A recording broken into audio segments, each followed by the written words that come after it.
Innal hamdalillah nahmaduhu wa nasta'inuhu wa nastaghfiruhu wa natubu ilayh wa na'udzu billahi min shururi anfusina wa sayyiati a'malina.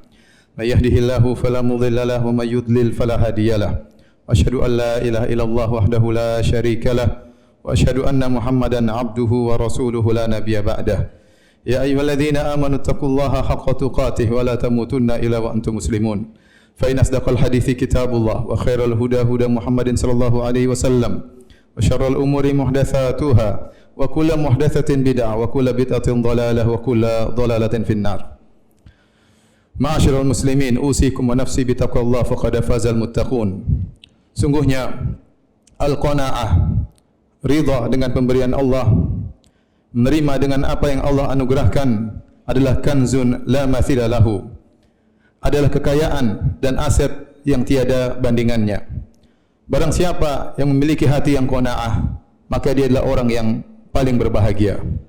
Jika dia telah meraih qanaah, maka dia akan jauh dari rasa hasad dan dengki. Buat apa dia dengki kepada orang lain?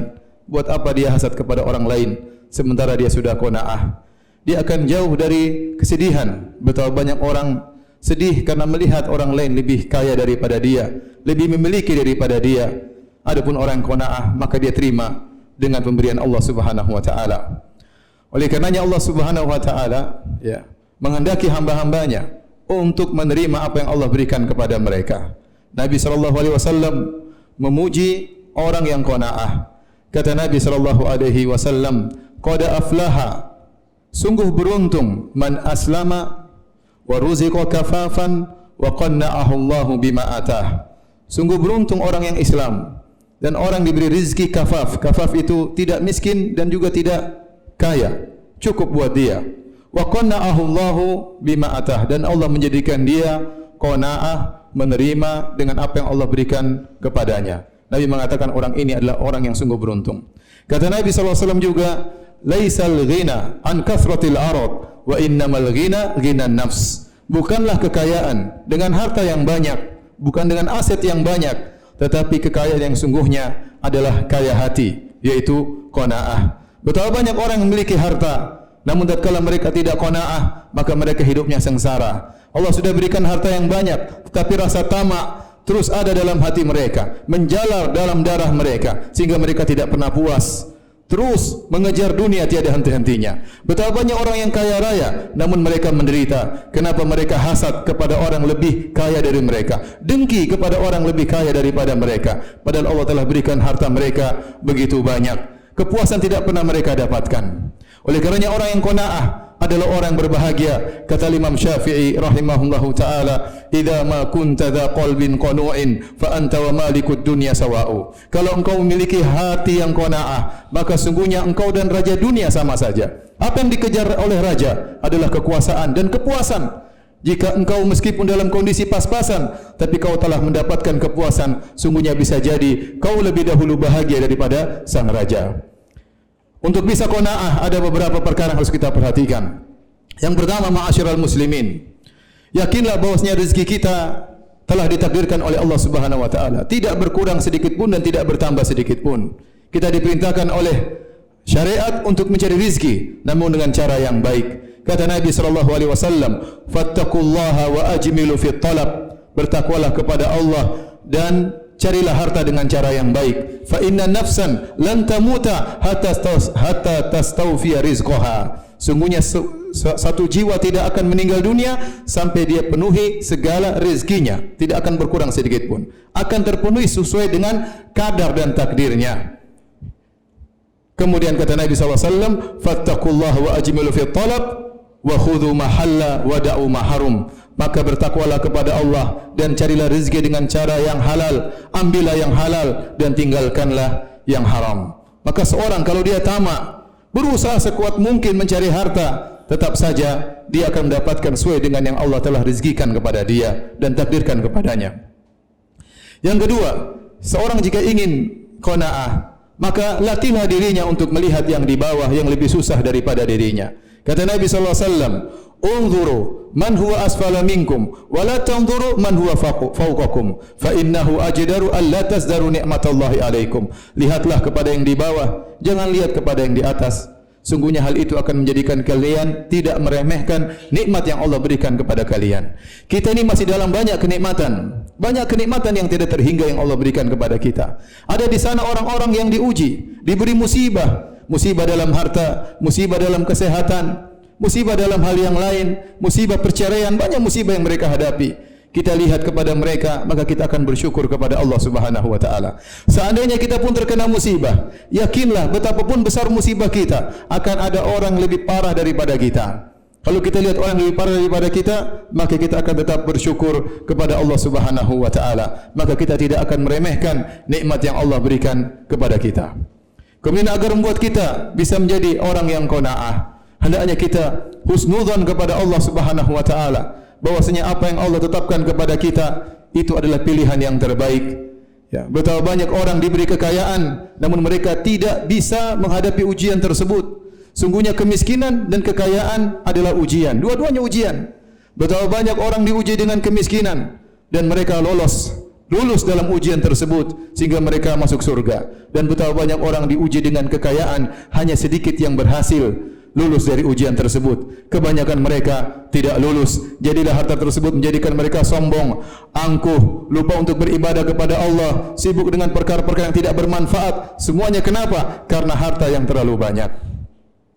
Oleh karenanya Allah Subhanahu wa taala berfirman, "Wa asa an takrahu syai'an wa huwa khairul lakum." Bisa jadi kalian membenci sesuatu, namun itu lebih baik bagi kalian. Betapa banyak orang diuji dengan musibah, menjadikan dia semakin dekat dengan Allah Subhanahu wa taala, semakin bertawakal kepada Allah Subhanahu wa taala, menyerahkan urusannya kepada Allah Subhanahu wa taala, semakin rajin beribadah kepada Allah Subhanahu wa taala.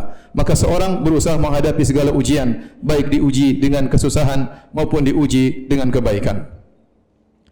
Kemudian yang keempat, ketahuilah bahwasanya setiap harta yang kita miliki akan dimintai pertanggungjawaban oleh Allah Subhanahu wa taala. Kata Nabi sallallahu alaihi wasallam, "Lan tazula qadama 'abdin hatta yus'ala an arba'." Tidaklah bergeser dua kaki seorang hamba pada hari kiamat kelak sampai ditanya tentang empat perkara. Di antaranya, an malihi, tentang hartanya, min aina tasabahu wa fima anfaqah. Dari mana dia dapatkan hartanya dan ke mana dia habiskan hartanya tersebut. Jika seorang diuji dengan harta yang tidak banyak, untuk apa dia hasad kepada orang yang kaya raya? Apakah dia siap untuk dihisap oleh Allah dengan hisap yang panjang? Apakah dia hasad kepada orang yang akan dihisap dengan hisap yang panjang, yang susah untuk menjawabnya pada hari kiamat kelak? Maka hendaknya dia melatih dirinya untuk menerima dengan apa yang Allah berikan kepadanya, dan yakinlah husnudzan kepada Allah bahwasanya apa yang Allah berikan kepadanya itu yang terbaik baginya. Aqulu qouli hadza astaghfirullah li wa lakum wa li sa'iril muslimin min kulli dhanbin wa khati'ah fastaghfiruhu innahu huwal ghafurur rahim.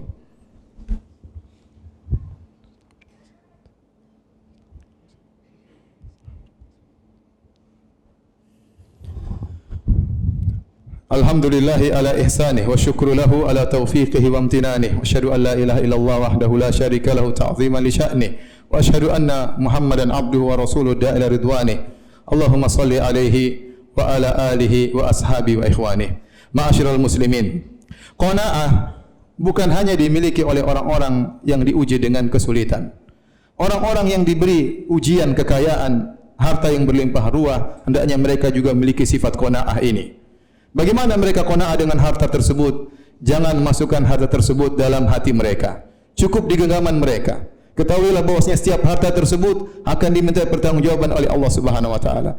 Tatkala dia tahu bahwasanya harta akan diminta pertanggungjawaban, maka dia akan melawan rasa pelitnya, rasa rakusnya, agar dia bisa mengeluarkan harta tersebut di jalan Allah Subhanahu wa taala. Karenanya Nabi sallallahu alaihi wasallam mengatakan, la hasada illa fitnatain. Cemburulah kepada dua orang.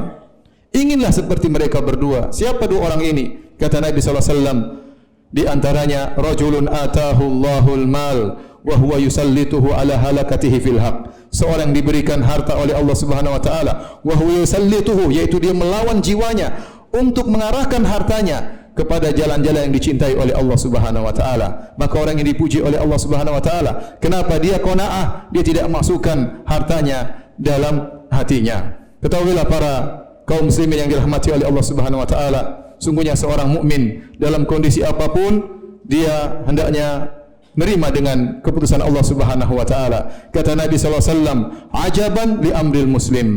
Ajaban li amril mu'min, sungguh menakjubkan perkara seorang mukmin. Wa laisa dzalika illa lil mu'min, dan perkara ini tidak mungkin kecuali hanya kepada seorang mukmin. In asabahu sarra syakara fakana khairan lahum.